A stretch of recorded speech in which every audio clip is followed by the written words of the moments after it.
સૌ સન્માનીય આગેવાનો, સન્મુખ બિરાજેલા સમગ્ર વિસ્તારમાંથી પધારેલા આપણા આગેવાનશ્રીઓ, યુવાન મિત્રો તેમજ પત્રકાર મિત્રો, આ ચૂંટણી એ આપણી ચૂંટણી છે.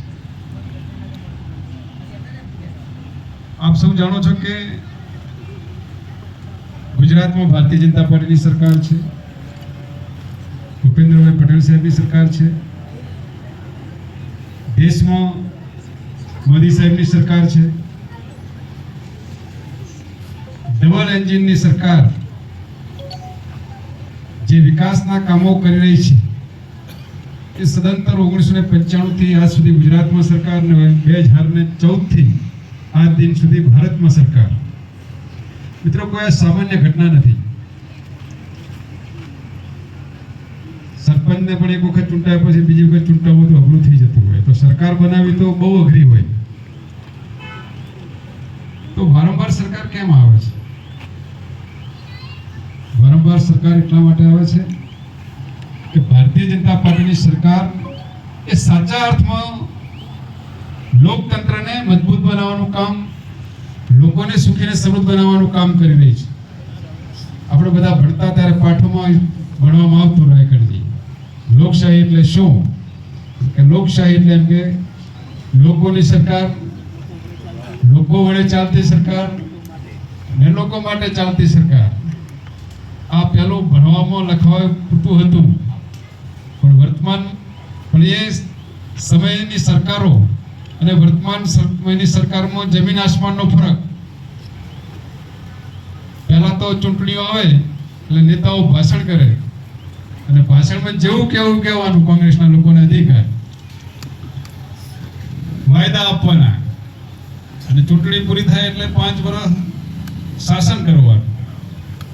જ્યારે મોદી સાહેબની સરકારની અંદર તમે જુઓ, દર વખતની ચૂંટણીઓમાં ભારતીય જનતા પાર્ટી સંકલ્પ પત્ર જાહેર કરે કે અમારી સરકાર આવશે તો અમે અયોધ્યામાં રામ મંદિર બનાવીશું, અમારી સરકાર આવશે તો 370 ની કલમ અમે હટાવીશું, અમારી સરકાર આવશે તો CAA નો કાયદો લાવશું, અમારી સરકાર આવશે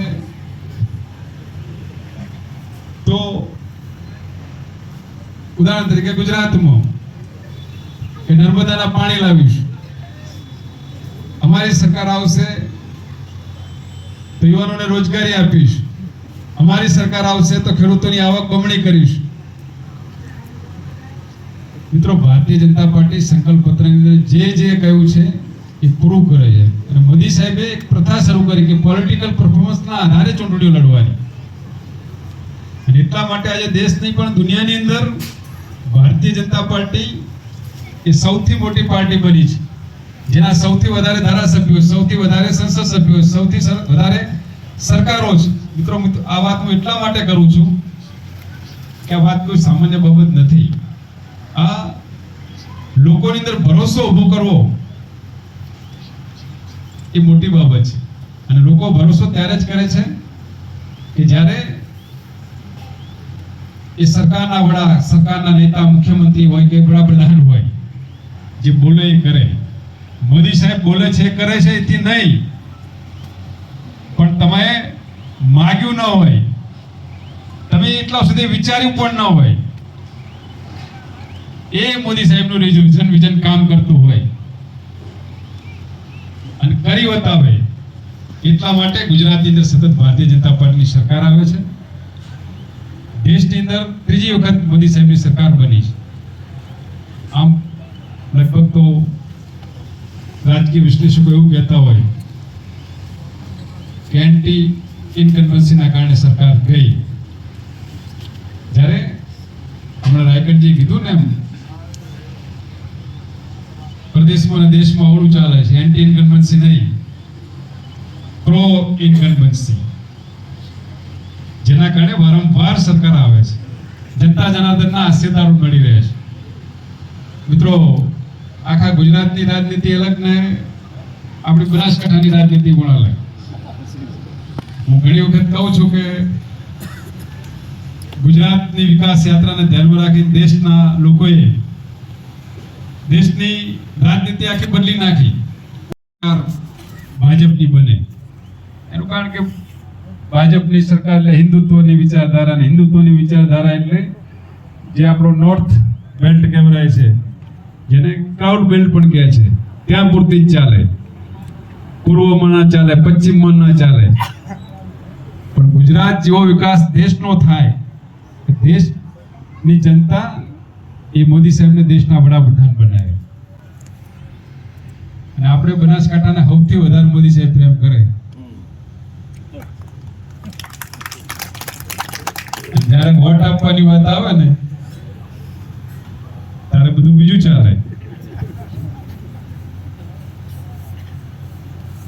આપણે ત્યાં પણ ભૂલો થઈ છે,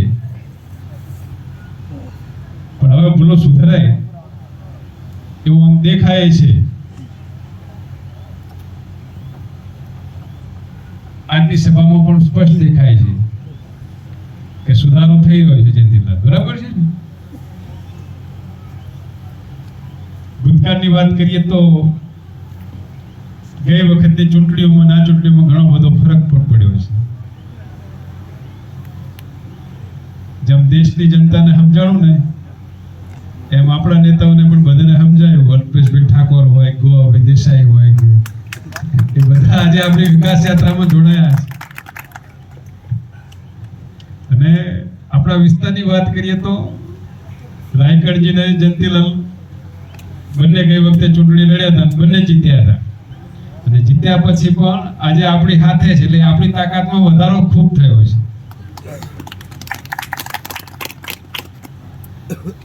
મતલબ કે સુધારા તરફ આપણે છીએ. ક્યાંક નાની મોટી લોકસભામાં પણ ક્ષતિઓ થઈ. ક્ષત્રિય આંદોલનના નામે ક્ષત્રિયો બરાબરના વારે ચડી ગયા. મેં ખૂબ સમજાયા, મોટા ભાગના સમજ્યા ને અમુક ના સમજ્યા. પણ હવે પાછળથી લાગ્યું કે નહીં ભાઈ આપણે પણ આમાં કઈ બરાબર નથી થયું. પણ ગઈ ગવચરી ભૂલી જઈએ. વર્તમાનમાં આપણે બધા હવે આગળ વધીએ. મેં કહ્યું પ્રમાણે મોદી સાહેબે બનાસકાંઠા પર તો ખૂબ એમના લાગણીઓ છે. તમે સાહેબ જો સાહેબ બનાસકાંઠામાં આવે ત્યારે એમનો મૂડ જુઓ, અને બીજા કોઈ જિલ્લામાં આવેલા હોય ત્યારે જુઓ. અને બનાસકાંઠાને કેટલું આપ્યું છે એની વાત કરવા જઈએ ને તો એવું કહેવું તો કહી શકાય કે બનાસકાંઠાને નથી કહેતા પેલા દેશી ઘડિયાની કહેવતમાં કે ઉગમણેથી આથમ નથી, ઉગમણે ઉગે.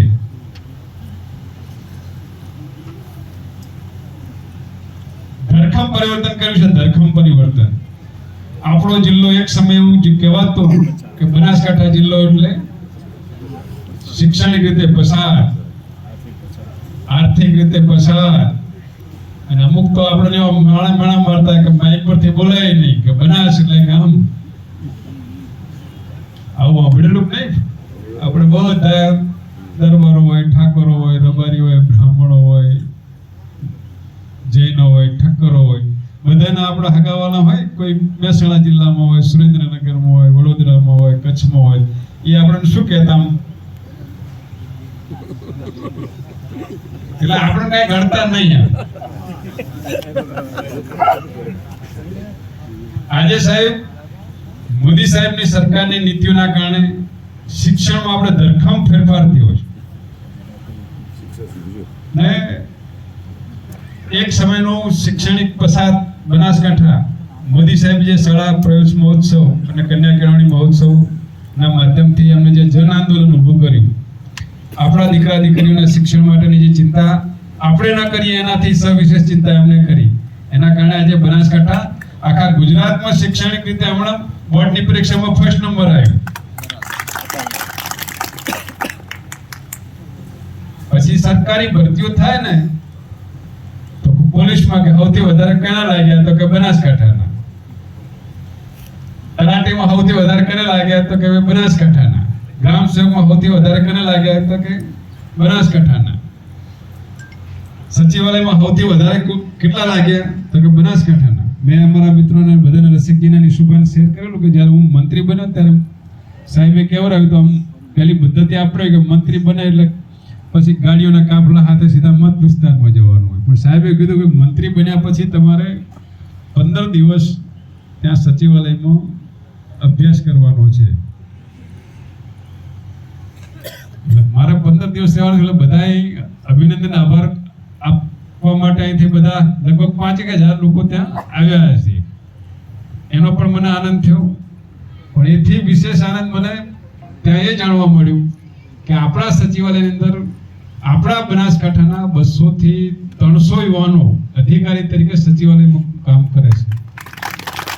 ક્લાસ 2 ની પોઝિશન. એટલે આપણને આનંદ થયો કે નહીં કંઈક બનાસકાંઠાના આપણને ગૌરવ થાય એવું ફિલિંગ થાય.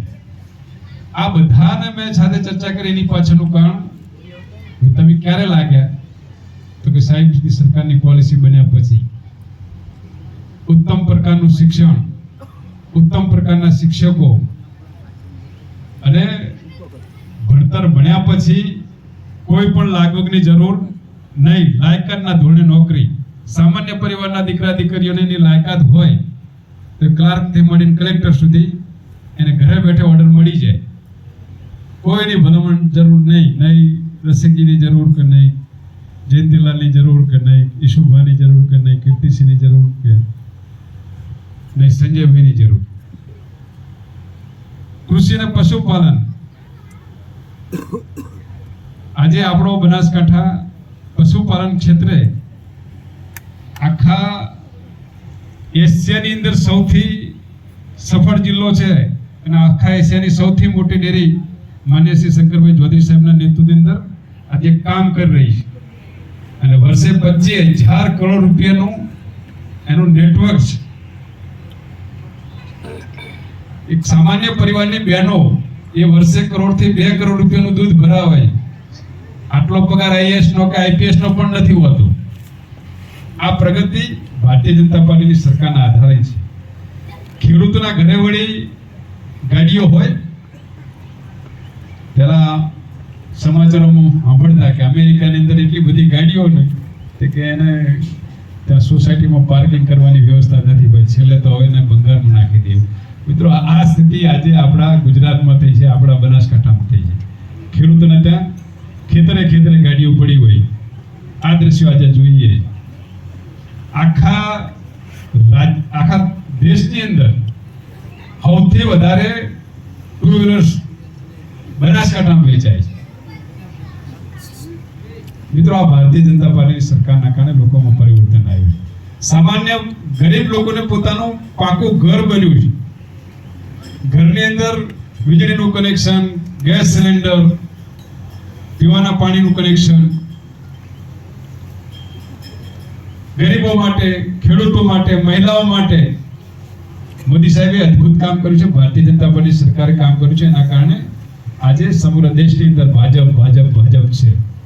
આ ચૂંટણીમાં પણ બનાસકાંઠામાં હવે પવન બદલાયો છે અને આ વખતે ભારતીય જનતા પાર્ટીની બનાસકાંઠા જિલ્લા પંચાયત બને છે અને 10 તાલુકા પંચાયતો બને છે. એમાં દિનેશભાઈ ભુદેવના મુખ્ય કહી ગયા કે સમગ્ર જિલ્લા પંચાયત સીટની લીડ સૌથી વધારે હોય એવો એમણે સંકલ્પ કર્યો છે અને મને પણ દેખાય છે. મારે અભિનંદન પણ આપવા છે સમગ્ર જિલ્લા પંચાયત સીટના આગેવાનો. ત્યાં જિલ્લા પંચાયતની ચૂંટણીની અંદર આપણા જયંતિભાઈ, આપણા એલપી જાદવ, આપણા બાબુભાઈ, આપણા અરગોનભાઈ, અનેક લોકોએ જિલ્લા પંચાયતની અંદર ટિકિટ માંગી હતી. રાયકણજી આહેડામ ટિકિટ માંગી હતી. એમને કહ્યું મારો મત વિસ્તાર સમૂહમાં આવે છે પણ મને પાર્ટી ટિકિટ આપે તો મારે સમૂહ આહેડા સીટની અંદર હું ડેલિગેટ છું, લડવું છે.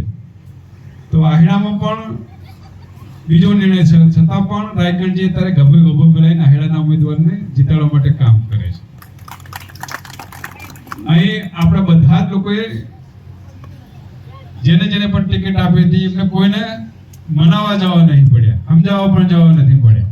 ઈશ્વરલાલે પણ મુંડેઠામ ટિકિટ માંગી હતી, પણ ઈશ્વરલાલ આજે ગમે મિલાઈને મુંડેઠાના ઉમેદવારને જીતાડવા માટે કામ કરે, પણ એમને થોડી આગળ કર્યું કે મારે 3 વિધાનસભામાં કામ કરવું છે.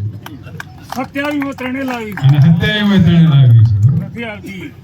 મિત્રો, આ કાર્યકર્તાનો ભાવ છે. ટિકિટ માંગવાનો દરેકનો અધિકાર છે, પણ ટિકિટ જેને પણ આપવામાં આવે છે પણ ઉમેદવાર તરીકે તો આપણે જ. મેં આ ચૂંટણીઓ જાહેર થાય પહેલા અમે રસિકજી બધાને મીટિંગો કરી, જિલ્લા પંચાયત સીટ હોય ત્યાં બધાએ જયંતિલાલ મેં કહ્યું કે ઉમેદવાર આપણે જાહેર કરી દઈએ છીએ કે કોણ ઉમેદવાર. આપણો ઉમેદવાર કમળ. આપણા માટે ઉમેદવાર કોણ છે? કમળ. કમળ. અને કમળના કાર્યકર્તા તરીકે આપણે બધા જ ઉમેદવાર છીએ.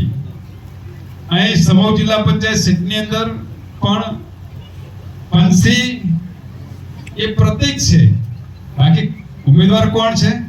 કમળ.